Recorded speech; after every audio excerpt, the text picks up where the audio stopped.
Hello and welcome to the European Parliament in Brussels for Talking Europe. Is Federica Mogherini the right person to lead Europe's diplomacy? The appointment of Italy's young foreign minister as EU High Representative has polarized member states.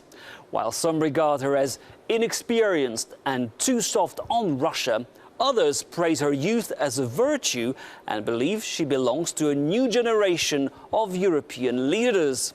So who is Mrs. Mogherini? Let's watch our report. After a hectic 5-year term, Catherine Ashton hands over the reins to her replacement. Federica Mogherini is to become the European Union's new foreign policy chief. Federica Mogherini will participate in the hearings in the Parliament and will take up her role on the 1st of November when the new Commission starts. Yet just 2 months ago, she had seemed to be out of the running.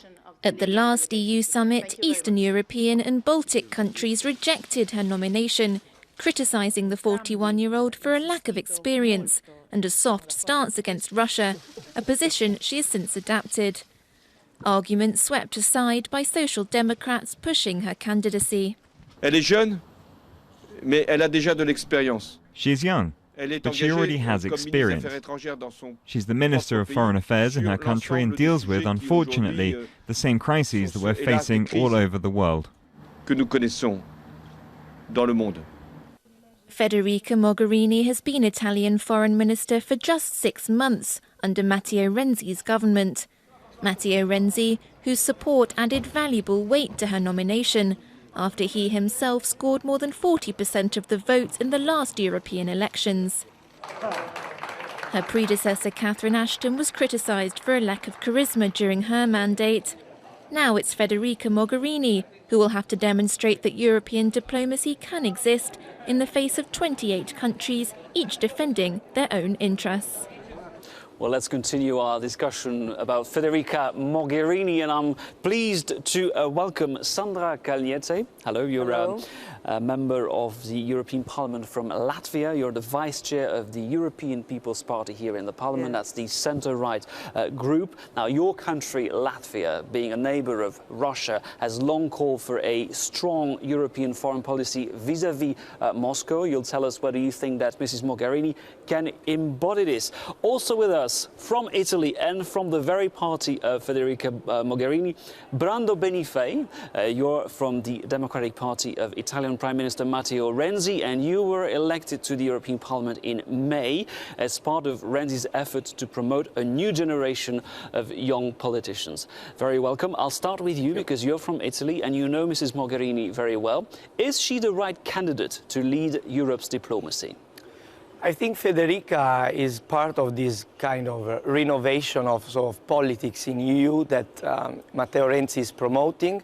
I think she's a very good candidate because I've read a lot of, I think, not well-based criticism on her, because we must distinguish a position of Italy about Russia that has always been of a mediation and trying to, but also strict on the sanctions that we are We're going to talk about now. Russia later, but in terms of personality. I think she has a very strong personality. I know her very well for many years. She has been 10 years before me the vice president of the Young European Socialists, so she has been an international leader since she was young, and I think her name, together with Donald Tusk, is really a step forward compared to the previous duo that was, I think, a bit politically weak. You mean Catherine Ashton and yes, Emmanuel Van? So you think it's a dream ticket? Sandra Kalniete, do you agree that Mrs. Mogherini is up to the task?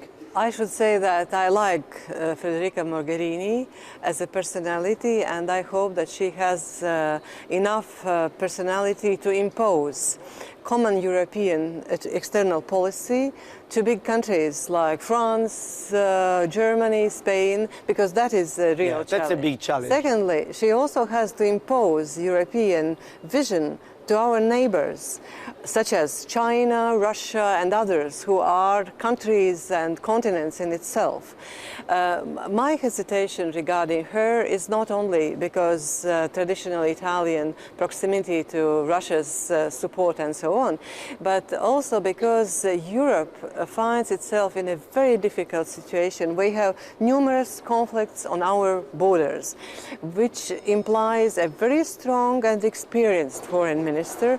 But I would see of that experience like Carl Bildt or Radek Sikorski or somebody else. The foreign ministers of Sweden and Poland. Yeah, for Mogherini, it will take time to forge her mandate, her position, her influence. They would step in and would begin immediately. I think this is a criticism. She's been in the job of foreign minister for less than 8 months.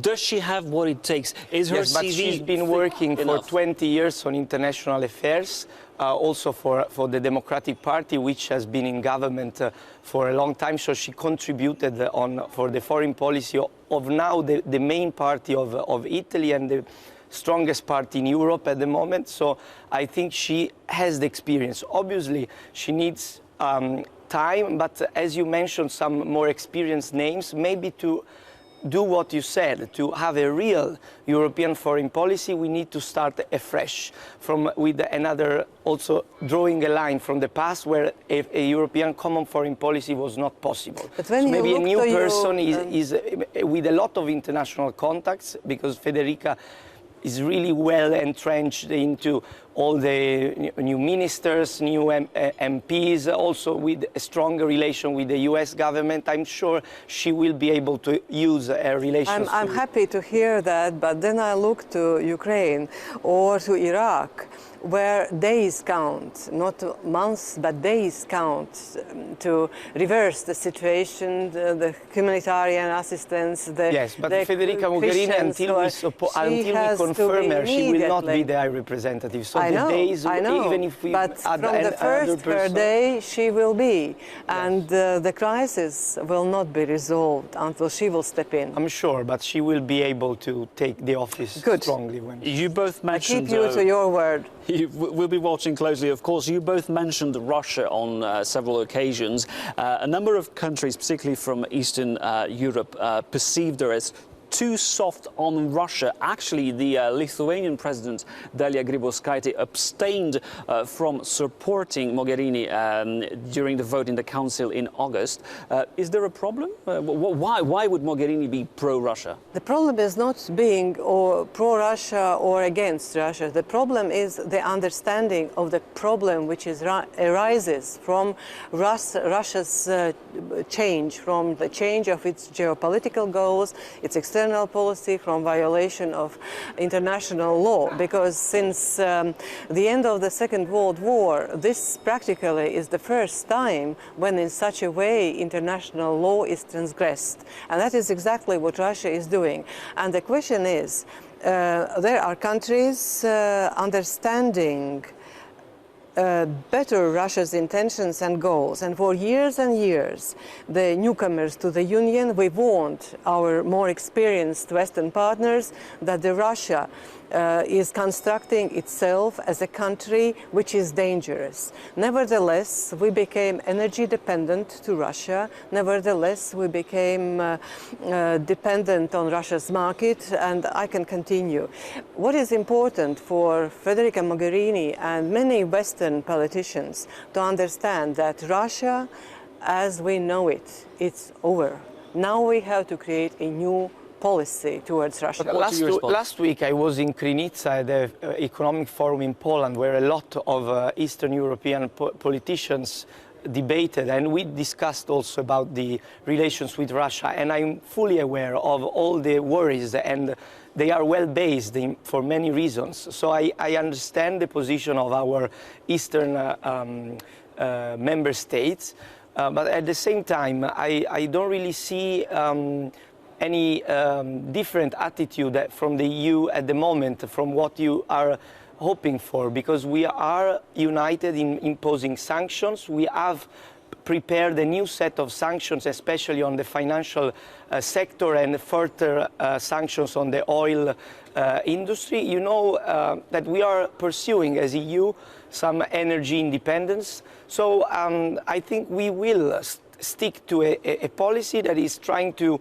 put also, I mean, this should be our role, to put also as a force of peace as EU, and we should try to go further in helping also Ukraine settle their problems. I was reading now the last speeches of like 1 hour ago. Poroshenko declared that he will work on giving a kind of autonomy, but not independence from Ukraine to the eastern part. We must support a way of pacification of the country, being able to do a strong policy on Russia, but not being, also we must not be unable to also ensure a diplomatic effort. We understood your positions on Russia. You earlier criticized Catherine Ashton. You seemingly were not very pleased with her mandate. Mrs. Mogherini is due to succeed Catherine Ashton. What lessons do you draw from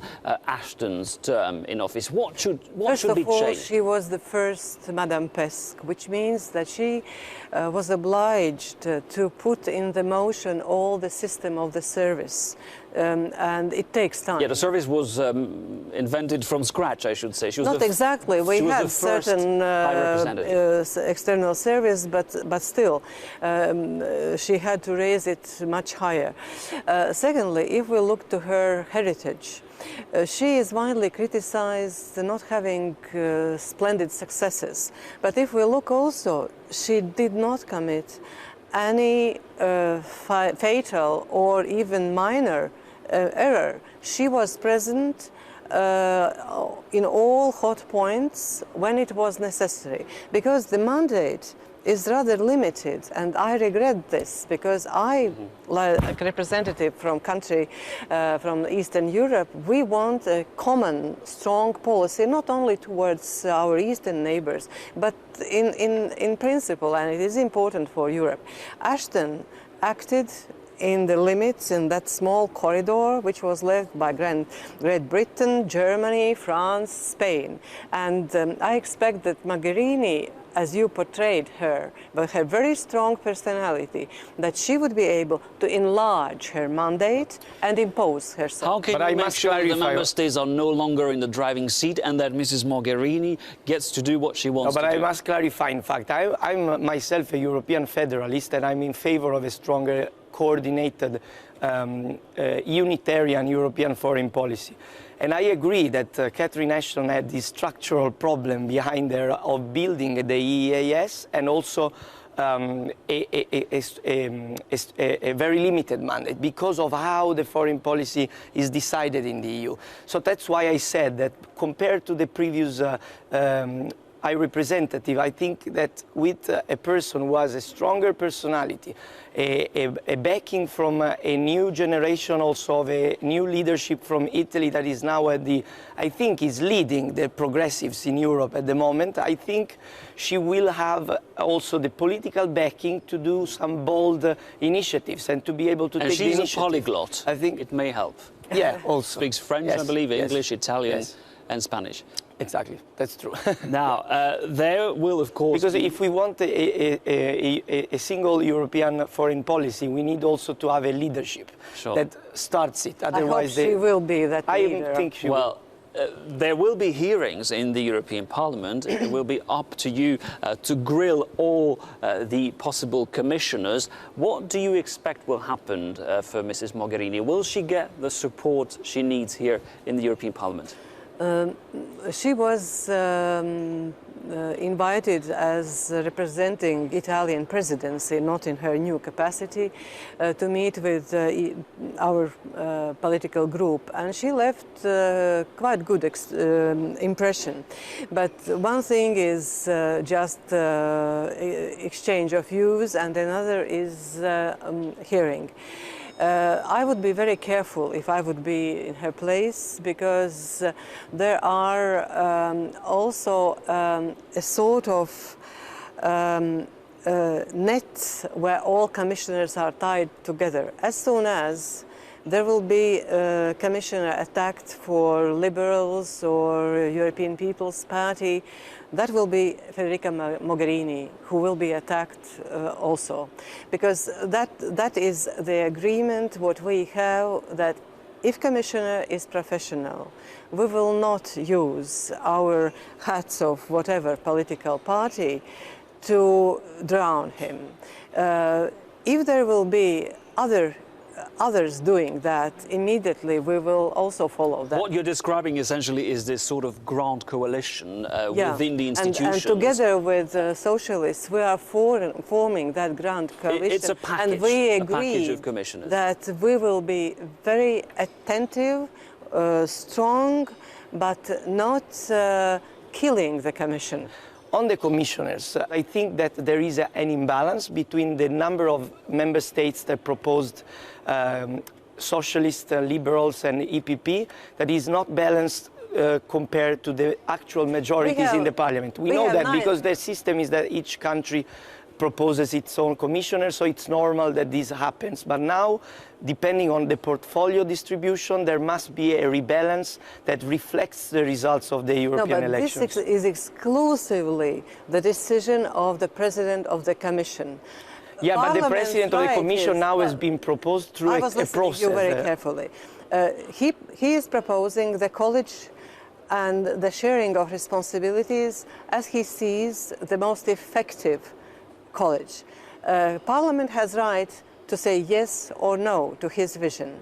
And then he presents something else, some other composition. Secondly, EPP have 19 governments. Socialists have 10 governments, which means that and in the commission, which is emanation of council, is reflected that reality of the governments. As I said, Parliament has right to confirm or to refuse. Thank you so much for taking part in this edition of Talking Europe. Now, please stay with me. I'll return just after the news break and I'll bring you an interview with the Ukrainian ambassador to the European Union.